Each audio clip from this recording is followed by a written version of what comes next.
시청자 여러분 안녕하십니까? 뉴스 플러스 시작합니다. 정부가 6.27 부동산 대책에 이어 9.7 대책까지 내놨지만 집값 상승 기대감은 오히려 오르고 있습니다. 정부의 공급 대책에 대한 실망과 금리 인하 기대가 맞물린 결과입니다. 금리 결정을 앞둔 한은의 고민도 깊어지고 있습니다. 자세한 내용 경제부 김예원 기자와 이야기 나눠보도록 하겠습니다. 김 기자, 정부의 부동산 대책이 무색하게도 주택가격 전망지수 또 상승했다고요? 네, 한국은행이 오늘 발표한 조사를 보면 이 주택가격 전망지수는 112로 전달보다 1포인트 올랐습니다. 이 기준선인 100을 웃돌면 1년 뒤 집값이 지금보다 높아질 것으로 응답한 사람이 더 많다는 의미인데요. 이 추이를 좀 보면 지난 6월 120까지 치솟았던 이 지수는 수도권 주담대를 6억 원으로 제한한 6.27 대책 이후 급락했다가 2달 연속 오름세를 보이고 있습니다. 특히 이번 조사는 9.7 공급 대책 이후 진행돼 주목받았는데 오히려 올랐죠. 한은은 정부의 대책 발표에도 집값 상승에 대한 기대가 여전히 견조하다고 해석했습니다. 네, 오히려 시장에선 공급 대책 뾰족한 게 나오지 않을까 기다리다가 실제로 대책을 보니까 이번 정부도 뾰족한 수는 없나 보다 하는 실망감에 다시 집값 상승 기대감을 키우고 있는 것 같습니다. 오늘은 또 대표적인 집값 하락론자조차도 집값 폭등을 예견해서 이슈가 됐다고요? 네, 크게 공급과 수요 측면에서 좀 해석해 볼 수 있는데요. 우선 9.7 공급 대책에 대한 실망감이 컸다는 분석입니다. 심지어 지난 대선 기간 이 민주당 정책개발기구에서 활동했던 최상욱 커넥티드 코리아 대표마저 강도 높은 비판을 내놓을 정도입니다. 6.27 대책 때만 해도 부동산 시장 안정을 점쳤던 최 대표는 9.7 대책에 대해 국민을 우롱한 정책이라며 남은 건 가격 급등뿐 두세 달 내 3년치 상승을 경험하게 될 것이라고 경고했습니다. 앞서 정부는 이른바 9.7 부동산 대책을 통해 오는 2030년까지 수도권에 135만 가구를 공급하겠다고 발표했죠. 하지만 수요가 몰리는 지역이 아니라 대부분 수도권 외곽 지역인데다 실제 공급까지 최소 4, 5년가량 시간이 걸리는 만큼 주택 공급 부족 우려를 잠재우기엔 역부족이었다는 평가가 나오고요. 또 내년 상반기까지 금리 인하 기조가 이어질 거란 전망도 한 요인입니다. 이 대출이자 부담이 줄면 매입 수요가 늘 거라는 예상에 소위 공포 수요가 고개를 들고 있다는 건데요. 이 부분은 부동산부 강미선 기자가 정리했습니다. 네, 보시는 것처럼 지난 20년간 금리 인하기는 모두 4차례 있었습니다. 이 가운데 전 세계적인 충격인 2008년 금융위기 당시 단 한 차례를 빼고는 모두 금리가 내리면 집값은 뛰었습니다. 2012년 유럽 재정위기에서 시작된 금리 인하기엔 전국 집값이 6.8%까지 올랐습니다. 반면 서울은 3% 오르는 데 그쳤는데요. 하지만 코로나 위기로 촉발된 2020년 금리 인하기엔 서울 집값이 3.6%나 올랐지만 전국 집값은 2% 오른 데 그쳤습니다. 특히 지난해부터 시작된 4차 금리 인하기부턴 서울 쏠림이 더욱 뚜렷해지고 있습니다. 단 7개월 만에 서울 집값은 3%나 올랐지만 전국 집값은 사실상 제자리걸음했습니다. 지난 6월 대출 규제 이후 주춤하던 서울 집값은 정부의 9월 공급 대책에도 핵심 지역을 중심으로 뚜렷한 상승세를 보이고 있습니다. 미국의 금리 인하 이후 10월 금통위를 앞두고 있는 한국은행의 고민이 시작되는 부분입니다. 이창용 한은 총재가 연일 정부의 추가 부동산 대책을 요구하고 있는 이유이기도 하는데요. 한은 역시 최근 보고서를 통해 기준금리를 내리기 전 정부의 부동산 대책이 나와야 한다고 밝히기도 했습니다. 9월 공급 대책이 아무런 효과를 거두지 못한 가운데 이제 정부가 쓸 수 있는 카드는 수요 억제뿐입니다. 전세대출 규제 등이 거론되고 있지만 무주택 실수요자들까지 틀어막는 규제라 섣불리 쓰기도 어렵습니다. 부동산 민심을 좌우할 추석이 다가오고 있는데요. 추석을 전후로 집값을 어떻게 움직이느냐가 그 어느 때보다 중요해졌습니다. 지금까지 뉴스 브리핑이었습니다.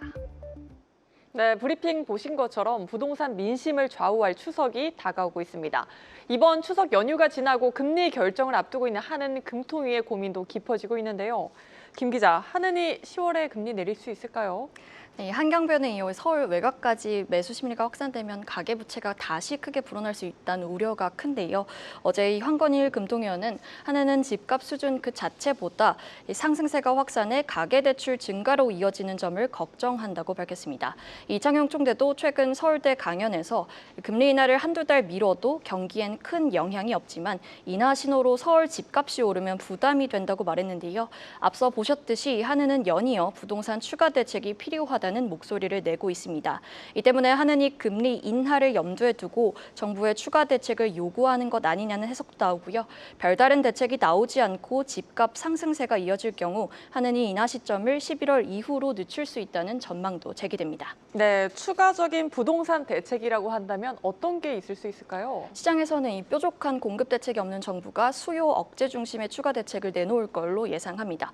우선 마포, 성동 같은 지역을 토지거래 허가 구역으로 추가 지정하고 DSR 규제에 전세 대출까지 포함하는 등 대출 규제를 한층 강화할 가능성이 크다고 보고 있고요. 필요할 경우 세금 카드도 꺼낼 것으로 관측합니다. 이재명 대통령이 지난 대선 기간 세금으로 집값을 잡지 않겠다고 했지만 최근 김용범 정책실장이 세금을 활용해 집값을 잡는 그런 상황까지 이르지 않았다면 좋겠다는 뜻이 아닐까 싶다면서 이 발언을 뒤집었죠. 그러면서 세금 정책을 안 쓴다는 것은 오산이라고 강조하기도 했습니다. 이 상황에 따라 정부가 보유세 인상을 비롯한 세금 카드를 꺼낼 수 있다는 관측이 나오는 배경입니다. 네, 여기까지 듣겠습니다. 경제부 김예원 기자였습니다.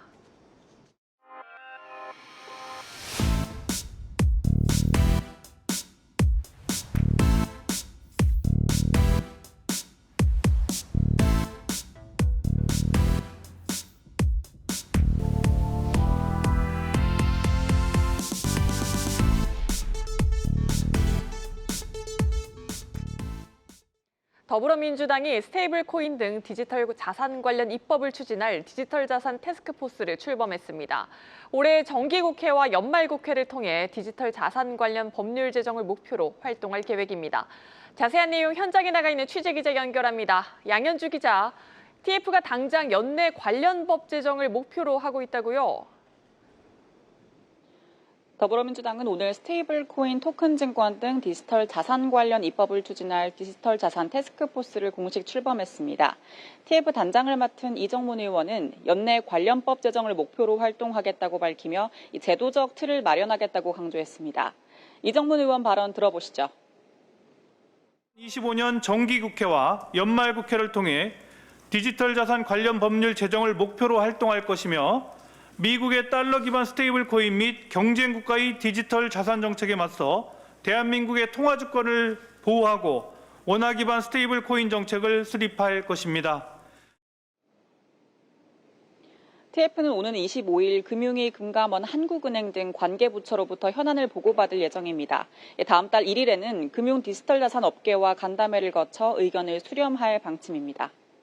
네, 현재 금융위원회도 가상자산 2단계 법안을 내달 발표하려 준비 중인데요. 미리 만나서 의견을 조율하는 과정을 거치려는 걸까요?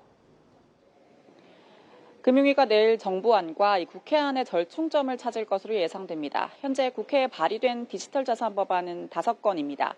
민주당에서 민병덕, 김현정, 안도걸, 이강일 의원이, 국민의힘에선 김은혜 의원이 발의했습니다.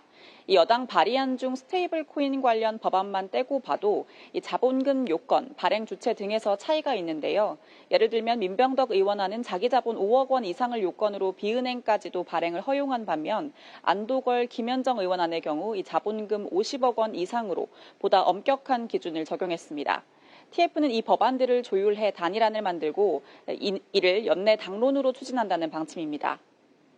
정부 조직 개편 논의도 변수가 될 수 있겠습니다. 법안 처리 예정대로 진행될 수 있을까요?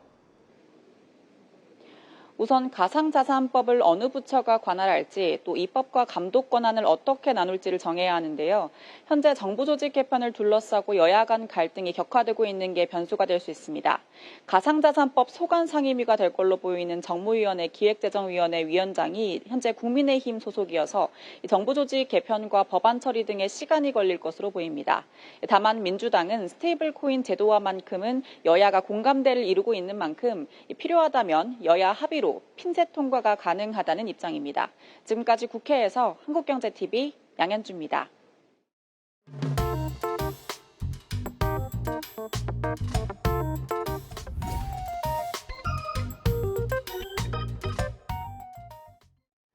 ETF 상품 수가 1000개를 넘어섰습니다. 이제는 주식 선택만큼이나 어떤 ETF를 골라야 할지도 고민인데요. 이런 고민을 줄여주기 위해 알짜 ETF만 담는 솔루션형 ETF가 나올 예정입니다. 오늘 투자 토크는 증권부 조연 기자와 함께 하도록 하겠습니다. 조 기자, 솔루션형 ETF라고 하는 게 ETF 안에 개별 주식을 담듯이 ETF 안에 ETF를 또 담는 구조를 말하는 거죠? 그렇습니다. 그러니까 ETF 상품의 핵심이 이 주식 선별과 또 투자 비중을 알아서 배분하는 것이라면 이제는 ETF 오브 ETF, 운용사가 직접 시장 변화에 민감하게 ETF 자체도 선별하겠다는 것입니다. 그러니까 액티브 ETF로 높은 수익률을 보이고 있는 타임폴리오 자산 운용의 신규 상품인데요. 이름은 타임폴리오 글로벌 탑픽 액티브 ETF로 다음 달 28일 상장이 예정되어 있습니다. 통상 ETF들은 이제 하나의 지역이나 지수 또는 이제 특정 섹터에 고정되어 있죠. 상품의 핵심은 개인 투자자 입장에서 매번 시장을 분석하며 지역과 업종, 자산 비중을 조정하기 어려운 만큼 시기적절하게 ETF 운용을 능동적으로 해주겠다는 겁니다. 상승장에서는 시장 주도 ETF 비중을 키우고 하락장에서는 이제 방어형 구조로 능동적으로 리밸런싱 되는 만큼 퇴직연금 계좌에서 ETF를 좀 나는 적극적으로 운용하기 어렵다라고 하는 투자자분들에게 유용할 것으로 보입니다.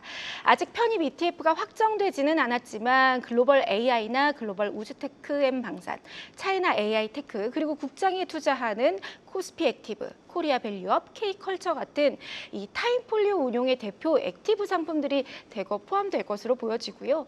타임폴리오 운용 측은 이제 자사 상품만 담는 것은 아니지만 좀 최대 수익을 추구할 수 있는 상품들을 우선적으로 담으려고 한다면서 글로벌 운용사나 또 국내 타 운용사의 상품들도 담길 것이다. 이렇게 설명했습니다. 네, 여러 ETF가 한 바구니에 담기는 만큼 분산 투자 효과는 굉장히 크겠습니다. 그런데 알아서 투자해준다는 거 우리 TDF에서 보지 않았나요? 맞습니다. 이 펀드 오브 펀드라는 이 구조의 상품은 다양하게 과거부터 시장에 있어 왔습니다. 그리고 ETF를 다양하게 담는 ETF 매니지드 포트폴리오, 그러니까 EMP 펀드라고 하는데 이 EMP 펀드 설정액도 1조 3,600억 원으로 연초 대비 지금 3천억 원 넘게 올해만 늘었습니다. TDF 펀드가 TDF ETF로 상장되었듯이 EMP 펀드가 ETF 형식으로 출시됐다 이렇게 볼 수 있겠는데요. 국내 EMP 펀드들의 수익률을 볼까요? 한 평균 1년 수익률이 약 13%, 그리고 설정액 300억 원을 넘는 ETF 펀드를 기준으로 가장 높은 수익률은 KB 글로벌 테크놀로지 EMP가 23%를 기록하고 있습니다. 그리고 국내에 상장된 지금 EMP 형태의 ETF는 한 6개 정도 되는데 대부분 해외 ETF를 대거 담고 있고요. 라이즈의 이 글로벌 자산 배분 액티브 ETF가 유일하게 국내 ETF로 채워져 있지만 이걸 좀 살펴봐도 S&P 500이나 종합채권, 금현물 등 이 세 개의 기본적인 자산군에 그쳐서 능동적인 운용보다는 안정적인 수익 추구에 더 가깝습니다. 그래서 과거 펀드 오브 펀드처럼 각 운용사가 자신들의 역량을 좀 강조하는 EMP 구조의 ETF가 앞으로 더 나올지도 관심이 쏠립니다. 네, 조 기자, 그리고 ETF를 고를 때 고려해야 될 점이 수수료 문제잖아요. ETF를 담은 ETF는 수수료가 어떻게 책정되는 구조입니까? 통상 펀드 오브 펀드의 수수료는 이중으로 책정된다는 점을 주의해야 합니다. 그러니까 담고 있는 ETF들의 수수료에 더해서 포트폴리오 운용까지 수수료 보수를 더해야 하기 때문인데요. 타임폴리오 운용 측은 이제 이번 상품의 경우 국내 액티브 ETF 중에서는 최저 수준인 0.06%로 보수를 책정했다고 설명했습니다. 네, 여기까지 듣겠습니다. 증권부 조연 기자였습니다.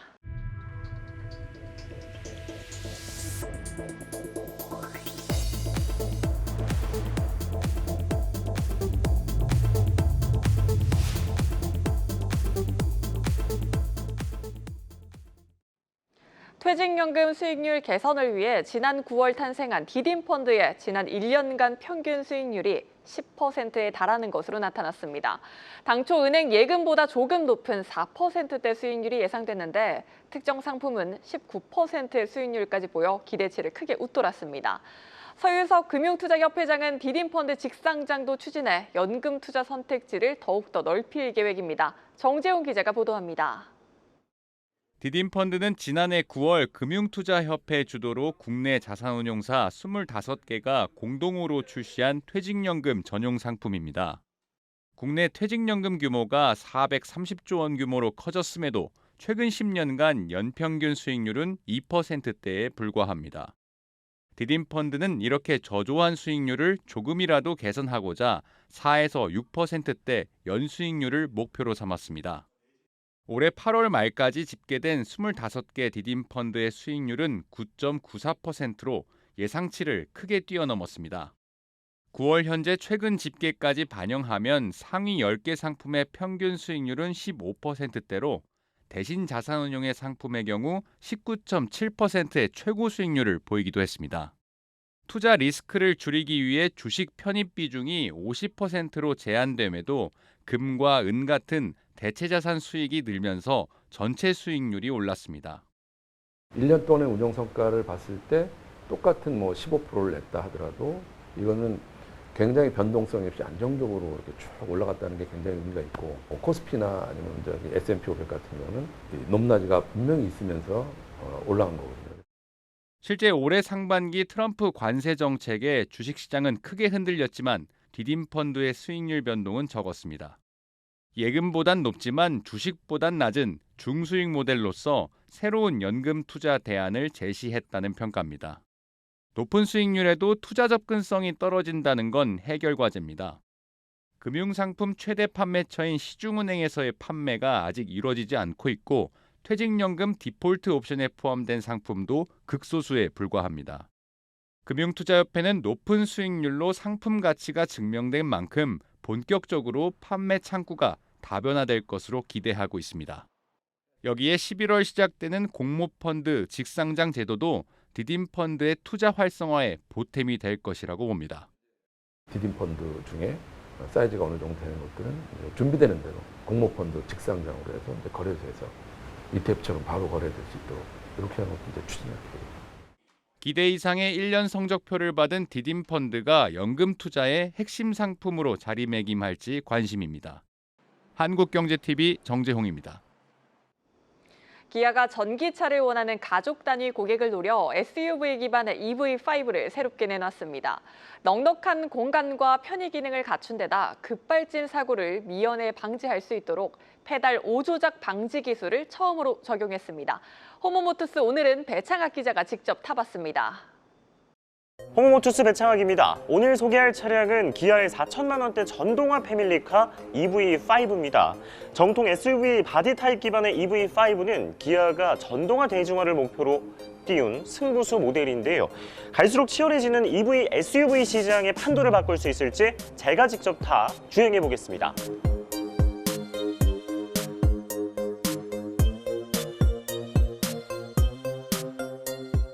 외관 전면에는 헤드램프에 새겨진 별 문양이, 측면부와 후면부에는 넓은 테일게이트가 역동적인 분위기를 연출합니다. 준중형 SUV 차급이지만 차체는 중형에 버금가는 크기로 동급 최대 수준입니다. EV5는 패밀리카에 걸맞게 2열 시트의 레그룸과 헤드룸이 동급 최대 수준으로 널찍한 공간을 자랑합니다. 트렁크도 넓은데요. 트렁크는 965리터의 무게를 적재할 수 있는데 트렁크마저 44리터를 육박해서 여러 골프용품이나 캠핑용품도 실을 수가 있습니다. 파노라마 썬루프를 통해 널찍한 공간감은 물론 탁 트인 개방감도 연출합니다. 또 2열은 앞뒤 좌석에 시트를 평평하게 잇는 풀 플랫 시트 베이스와 냉난방 독립 제어 장치가 들어가 차박에 적합합니다. EV5에는 기아차 중 처음으로 중국 CATL의 NCM 배터리가 탑재돼서 1회 충전 시 460km 넘게 주행할 수 있습니다. 초고속 충전기만 있으면 10%의 배터리를 30분 만에 80%로 채울 수 있습니다. 또 페달 5조작에 능동적으로 대처하는 제어 기술도 처음으로 적용돼서 전기차의 급발진을 예방할 수 있습니다. SUV지만 여러 첨단 운전자 보조 시스템을 통해 가속감과 승차감도 개선됐습니다. 최고 출력은 160kW, 최대 토크는 295Nm에 달합니다. 모든 회생제동 단계에서 페달만으로 가감속과 정찰할 수 있는 기능과 주행 환경에 따라 회생 제동량을 자동으로 설정하는 기능이 있어서입니다. 기본 트림 기준 전기차 세제 혜택과 지자체 보조금 수혜 시 4천만 원대 초반대에 구매할 수 있을 것으로 예상됩니다. 기아는 EV5가 내술 넘어 글로벌 전기 SUV 시장에서 수출 천병 역할을 할 것으로 기대하고 있습니다. 한국경제TV 배창학입니다. 최근 산업재해 예방의 중요성이 더욱더 커지고 있죠. 이에 안전보건 상생협력 활동이 대중소기업 동반 성장을 위한 필수 과제로 자리 잡았습니다. 협력사 맞춤형 안전지지대와 안전모를 개발해 산재 감축에 적극 나서고 있는 현대글로비스의 안전경영 현장을 전민정 기자가 다녀왔습니다. 현대글로비스의 서산 출고센터. 자동차 운반 차량인 카캐리어에 운전원이 출고된 차량을 차곡차곡 싣습니다. 3m의 아찔한 높이지만 화물칸 측면에 설치된 안전지지대 덕분에 추락 사고의 위험은 크게 줄었습니다. 현대글로비스는 운전자가 조금 더 안전하게 작업할 수 있도록 발판이 결합된 2세대 안전 난간대를 개발해 무상 지원하고 있습니다. 최근 출시되는 차량들이 대형화되면서 차량 상차 후 발디딜 수 있는 공간이 줄어들어 위험성이 커졌습니다. 이런 운전원들의 의견을 반영하여 안전지지대를 설치를 통해 추락사고를 예방할 수 있을 뿐 아니라 심리적 안정감이 생겨 불안감이 많이 줄어들었습니다. 협력사의 의견을 반영한 현대글로비스의 상생협력 활동은 이뿐만이 아닙니다.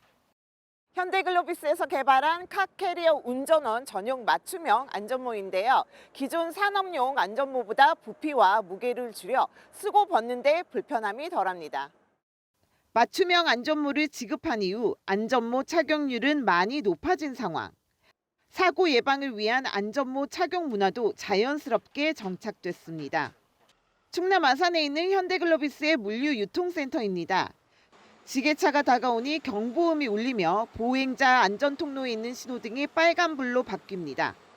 납품 차량이 수시로 드나드는 공간에서도 보행자 자동인식 신호등으로 사고 예방이 가능합니다. 이렇듯 협력사와 함께 안전관리에 힘쓴 결과 현대글로비스는 올해 고용노동부와 안전보건공단의 대중소기업 안전보건 상생협력 활동 최우수 기업에 선정되기도 했습니다.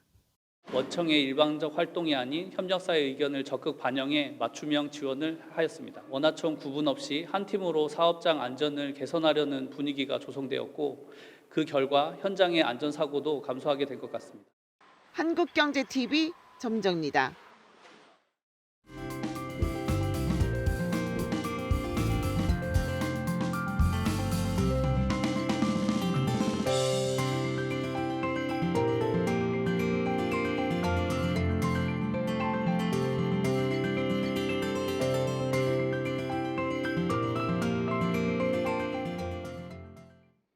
저희가 준비한 뉴스는 여기까지입니다. 시청해주신 여러분 고맙습니다.